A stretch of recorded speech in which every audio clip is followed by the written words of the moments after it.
창세기 41장. 만 2년 후에 파라오가 꿈을 꾸었는데 보라, 그가 강가에 서 있더라. 그런데 보라, 잘생기고 살찐 암소 7마리가 강에서 올라와 풀밭에서 뜯어먹고, 또 보라, 그 뒤를 따라 흉하게 생기고 야윈 다른 암소 7마리가 강에서 나와 강둑에서 그 암소들 곁에 섰더라.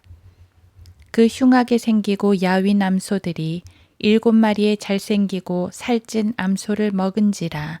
파라오가 깨었다가 다시 잠들어 두 번째 꿈을 꾸었는데 보라, 한 줄기에서 7 이삭이 나오는데 무성하고 충실하더라. 보라, 또 그 뒤를 따라 깡마르고 동풍으로 시든 7 이삭이 솟아나오더니 그 깡마른 7 이삭이 무성하고 가득 찬 7 이삭을 삼켜버린지라. 파라오가 깨었으니 보라, 꿈이더라. 아침이 되니 그의 영이 불안하기에 보내서 이집트의 모든 마술사와 모든 현명한 사람들을 불러서 파라오가 그들에게 자기 꿈을 이야기했으나 파라오에게 그것을 해석해 줄 수 있는 사람이 아무도 없었더라. 그때 그 술 맡은 책임자가 파라오에게 고하여 말하기를, 내가 오늘 내 잘못을 기억하나이다. 파라오께서 종들에게 노하사 나를 경호대장의 집에 있는 철창에 넣으실 때 나와 빵 굽는 책임자를 넣으셨나이다.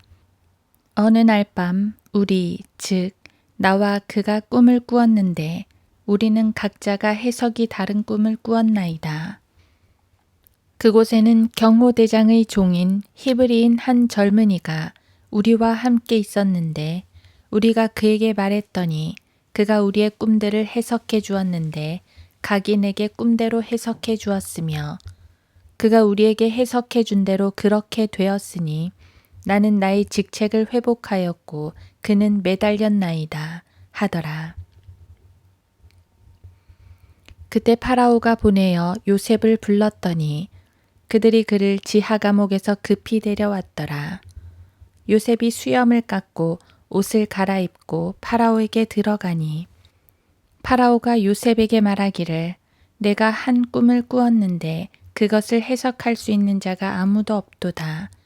내가 너에 관하여 들으니 너는 꿈을 깨달아 그것을 해석할 수 있다는 것이라 하더라. 요셉이 파라오에게 대답하여 말하기를, 그것은 내 안에 있는 것이 아니니 하나님께서 평안의 대답을 파라오에게 주시리이다 하니, 파라오가 요셉에게 말하기를, 보라, 내 꿈에 내가 강둑 위에 서 있는데 보라, 살찌고 잘생긴 암소 7마리가 강에서 올라와 풀밭에서 뜯어먹고, 또 보라, 초라하고 아주 흉하고 야윈 다른 암소 7마리가 그들을 뒤따라 나오는데 그처럼 흉한 것은 내가 아직껏 이집트 땅에서 본 적이 없었으니 깡마르고 흉하게 생긴 암소가 처음의 살찐 7마리의 암소를 먹어버리더라. 그들이 그들을 먹어버리고서도 먹은 것 같지도 않고 처음과 마찬가지로 여전히 흉하더라. 그래서 내가 깨었고 또 내가 꿈에 보니 보라, 한 줄기에서 7 이삭이 나오는데 가득 차고 충실하더라. 보라, 파리하고 깡마르며 동풍으로 시든 7 이삭이 그들 뒤에 나오더니 다른 이삭들이 좋은 7 이삭을 삼켜버리더라. 내가 이 꿈을 마술사들에게 말하였으나 그것을 내게 설명할 수 있는 자가 아무도 없었느니라 하더라. 요셉이 파라오에게 말하기를, 파라오의 꿈은 하나니이다. 하나님께서 파라오에게 그분이 하실 일을 보여주셨나이다. 좋은 7마리 암소는 7년이며 좋은 7 이삭도 7년이니 꿈은 하나니이다. 그들을 따라 올라온 마르고 흉하게 생긴 암소 7마리는 7년이며 속이 비고 동풍으로 시든 7 이삭은 7년의 흉년이 되리이다. 내가 파라오에게 말씀드린 것이 이것이니 즉 하나님께서 파라오에게 그분이 행하실 일을 보여주시나이다.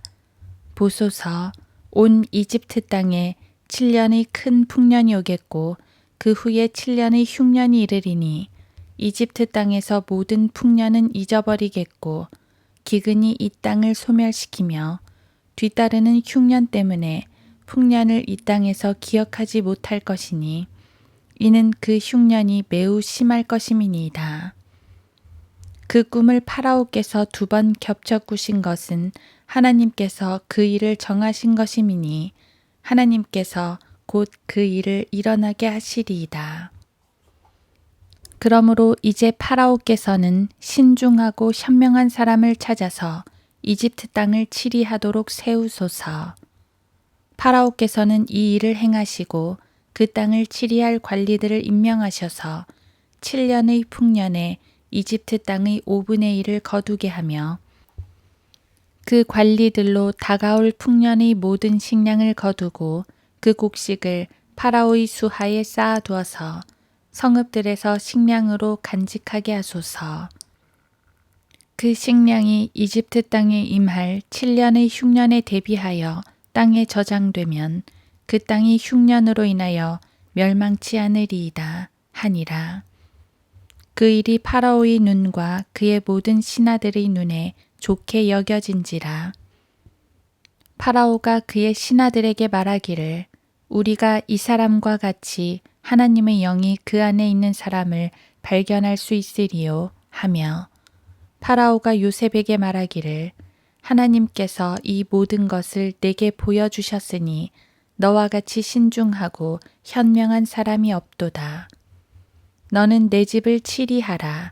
나의 모든 백성이 내 말에 따라 다스림을 받으리니 내가 너보다 높음은 오직 보좌뿐이니라 하고 파라오가 요셉에게 말하기를 보라 내가 너를 이집트의 온 땅을 치리하도록 세웠노라 하고 파라오가 자기 손에서 반지를 빼서 요셉의 손에 끼워주고 고운 세마포로 만든 조끼를 그에게 입혀주고 금사슬을 그의 목에 걸어주더라.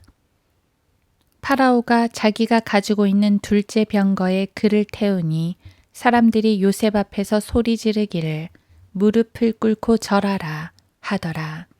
파라오가 그를 이집트의 온 땅을 다스리는 치리자로 세웠더라. 파라오가 요셉에게 말하기를 나는 파라오라. 내가 없이는 아무도 온 이집트 땅에서 자기 손이나 발을 들어올릴 자가 없으리라 하며 파라오가 요셉의 이름을 사프낫 파아네아라 부르고 또 온의 제사장 포티베라의 딸 아스낫을 그에게 아내로 주었더라. 요셉이 나가 이집트의 온 땅을 치리하니라. 요셉이 이집트 왕 파라오 앞에 설 때에 30세더라. 요셉이 파라오의 면전에서 떠나서 이집트의 온 땅을 시찰하니라. 7년의 풍년 기간에 땅은 많은 소출을 내더라. 그는 이집트 땅에 있는 7년간의 모든 식량을 모아서 성읍들마다 그 식량을 쌓아 놓았으니 각 성읍 주위에 있는 들의 식량을 성읍에다 쌓아 두었더라. 요셉이 곡식을 바다의 모래만큼 모았으나 너무 많아서 세는 것을 그쳤으니 이는 그 수가 한이 없음이라. 흉년이 들기 전에 요셉에게 2 아들이 태어났으니 온의 제사장 포티베라의 딸 아스낫이 그에게 낳은 것이라. 요셉이 그의 맏아들의 이름을 므낫세라 불렀으니 그가 말하기를 하나님께서 나로 하여금 나의 모든 고생과 내 아버지의 집의 모든 것을 잊게 하셨다 함이며 둘째 이름을 에프라임이라 하였으니 하나님께서 나로 나의 고난의 땅에서 다산하게 하셨다 함이더라. 이집트 땅에 있었던 풍년의 7년이 끝나고 요셉이 말했던 바와 같이 기근의 7년이 시작되어 그 기근이 온 땅에 있었으나 이집트의 온 땅에는 식량이 있었더라. 이집트의 온 땅이 굶어 죽을 지경에 이르니 백성들이 식량을 달라고 파라오에게 부르짖더라. 그러자 파라오가 모든 이집트인들에게 말하기를 요셉에게로 가서 그가 너희에게 말하는 대로 하라 하니라. 기근이 온 지면을 뒤덮으니 요셉이 모든 창고를 열고 이집트인들에게 팔았으며 기근이 이집트 땅에 심해 가더라. 모든 나라에서 곡식을 사려고 이집트로 들어와 요셉에게로 왔으니 이는 온 땅의 기근이 심함이더라.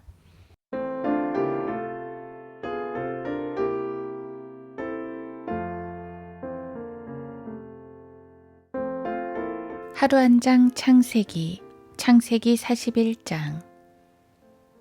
너는 내 집을 치리하라. 나의 모든 백성이 내 말에 따라 다스림을 받으리니 내가 너보다 높음은 오직 보좌뿐이니라. 창세기 41장 40절. 드디어 요셉의 고난이 끝납니다. 파라오의 꿈을 해석해주고는 이집트의 최고 치리자가 됩니다. 왕은 말하기를 내가 너보다 높음은 오직 보좌뿐이라고 합니다. 마치 예수 그리스도가 모든 고난을 마치고 영광을 얻으시는 장면 같습니다. 이집트의 모든 백성이 요셉의 다스림을 받는 것이 온 세상 만민이 예수 그리스도의 다스림을 받는 것의 예표가 됩니다. 요셉 위에는 파라오밖에 없듯이 그리스도 위에는 아버지 하나님밖에 없습니다. 그렇다고 파라오가 하나님의 예표가 되는 건 아닙니다. 예표란 본디 그림자와 같아서 예수 그리스도의 모습을 어렴풋이 보여줄 뿐 모든 인물과 상황이 교리적으로 완벽하게 대응되는 건 아니기 때문입니다. 아무튼 요셉은 모든 고난을 견딘 후 영광을 얻습니다. 예수님도 고난 후 영광을 받으셨습니다. 예수님이 그러하실진대 우리도 마찬가지입니다. 세상에 고난을 겪지 않은 영광이란 없습니다. 고난 없이 영광만 추구하는 사람이 있을지 모르지만 그런 일은 일어나지 않습니다. 설령 좋은 환경에서 태어나 고난 없이 영광만 누린다 해도 누군가 자기 대신 고난을 당하고 있다는 사실을 알아야 합니다. 다른 사람의 고난을 밟고 존귀를 얻는 자들이 있으나 그것은 하나님의 방법이 아닙니다. 로또 맞는 것처럼 거저 영광을 얻으려는 자들도 있으나 그런 영광은 값어치가 없습니다. 특히 성도들은 그리스도를 위해 고난을 겪고 그리스도께 상을 받습니다. 주와 함께 고난을 겪지 않는 사람, 주님의 멍에를 매지 않는 사람은 상을 받을 수 없습니다. 디모데후서 2장 11, 12절은 우리가 그와 함께 죽었으면 또한 그와 함께 살리라. 우리가 참으면 우리도 그와 함께 다스릴 것이요 라고 말씀합니다. 부활은 죽은 자들이 일어나는 것입니다. 예수님도 부활하시기 위하여, 즉 죽음을 이기시기 위하여 죽음 안으로 들어가셨습니다. 우리도 부활을 하려면 먼저 죽어야 합니다. 주님과 함께 살려면 반드시 주님과 함께 죽어야 합니다. 마찬가지로 주님과 함께 다스리기 위해서는 주님과 함께 참아야 합니다. 참는다는 것은 고난을 견딘다는 것을 말합니다. 천년 왕국에서의 통치는 주님을 위해 고난을 견딘 자들에게 주어집니다. 그들은 생명의 면류관을 쓰고 주와 함께 다스릴 것입니다. 그리스도인의 삶은 항상 고통 가운데 인상만 쓰고 사는 삶이 아닙니다. 그보다는 선한 싸움으로 싸워 승리를 누리는 삶입니다. 요셉은 그리스도의 예표이기도 하지만 동시에 성도들의 삶에 대한 예표이기도 합니다. 요셉이 고난 후에 영광을 얻었다고 해서 성도들이 이 세상 고난을 끝내고 저 하늘에 올라가서야 비로소 승리를 얻는다고 생각할 필요는 없습니다. 왜냐하면 요셉도 고난 중에 종종 승리를 경험하며 살았기 때문입니다. 마찬가지로 우리도 저 하늘의 궁극적인 승리와 영광을 누리기 전 이 땅에서도 승리를 누릴 수 있습니다. 주님과 동행하면 됩니다. 주님이 함께 하시면 고난 가운데 있어도 그 자체로 승리요 또 영광이기 때문입니다. 요셉은 이제 이집트를 통치하며 머지않아 가족들을 만날 준비를 합니다. 이 모든 것들은 하나님의 계획 가운데 있는 일이었습니다. 그렇습니다. 성도의 고난은 승리를 위해 마련하신 하나님의 계획입니다. 우리에게 시련을 허락하시는 이유, 수고하게 하시는 이유, 땀 흘리게 하시는 이유, 그것은 곧 면류관을 주시려는 하나님의 커다란 뜻입니다.